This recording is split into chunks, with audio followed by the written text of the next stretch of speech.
ഉരുൾപൊട്ടലിൽ ജീവൻ തിരിച്ചുകിട്ടിയെങ്കിലും ജീവിതമാർഗം നഷ്ടമായവർ നിരവധിയാണ്. അങ്ങനെ ചിലരെന്ന് റിപ്പോർട്ടർ ടിവിയെ സമീപിച്ചു. ജീവിതമാർഗം നഷ്ടപ്പെട്ട ഷബീറും ജിനേഷും മേപ്പാടി ക്യാമ്പിൽ വെച്ച് അവരുടെ സങ്കടം വിവരിച്ചു.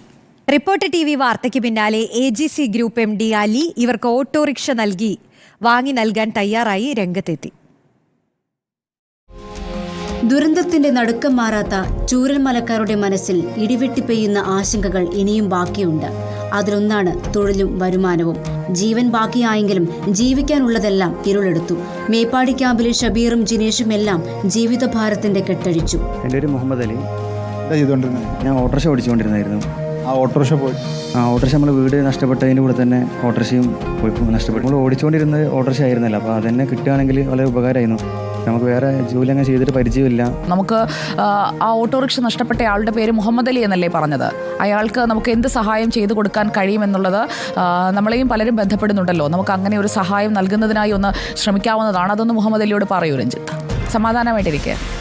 Okay madam. റിപ്പോർട്ടർ വാർത്ത ശ്രദ്ധയിൽപ്പെട്ട കോഴിക്കോട്ടെ പ്രമുഖ വ്യാപാരി AGC ഗ്രൂപ്പ് MD അലി ഇവരെ സഹായിക്കാൻ രംഗത്തെത്തി. വയനാട്ടിലെത്തി ഷബീറിനെയും ജിനേഷിനെയും നേരിൽ കണ്ട് സഹായഹസ്തം നീട്ടി. അതിജീവനം എന്ന് പറഞ്ഞൊരു കാര്യത്തിലേക്കാണ് എന്തെങ്കിലും ചെയ്യേണ്ടത്. കണ്ടത് ബോധ്യപ്പെട്ടു കാര്യങ്ങളൊക്കെ. ഇനിയും ഇത് തോന്നുന്നു ഒരുപാട് ആളുകളുടെ ഇതുപോലെ തന്നെ ഉണ്ടെന്ന് തോന്നുന്നു. കുറേ കാര്യങ്ങൾ മാക്സിമം ചെയ്യുന്ന കമ്പനിക്ക് ചെയ്യാൻ പറ്റുന്ന രീതിയിലുള്ള കാര്യങ്ങളൊക്കെ ചെയ്യാൻ എത്രയും പെട്ടെന്ന് വരെ കാര്യങ്ങൾക്ക് നീക്കുക എന്നുള്ളതാണല്ലോ ഇനിയുള്ള. അപ്പോൾ എത്രയും പെട്ടെന്ന് നമുക്ക് ചെയ്യാൻ പറ്റുന്ന കാര്യങ്ങളൊക്കെ. ദുരിതബാധിതരിൽ ഉപജീവന സാധ്യത തേടുന്ന പലരും ഇനിയുമുണ്ട്.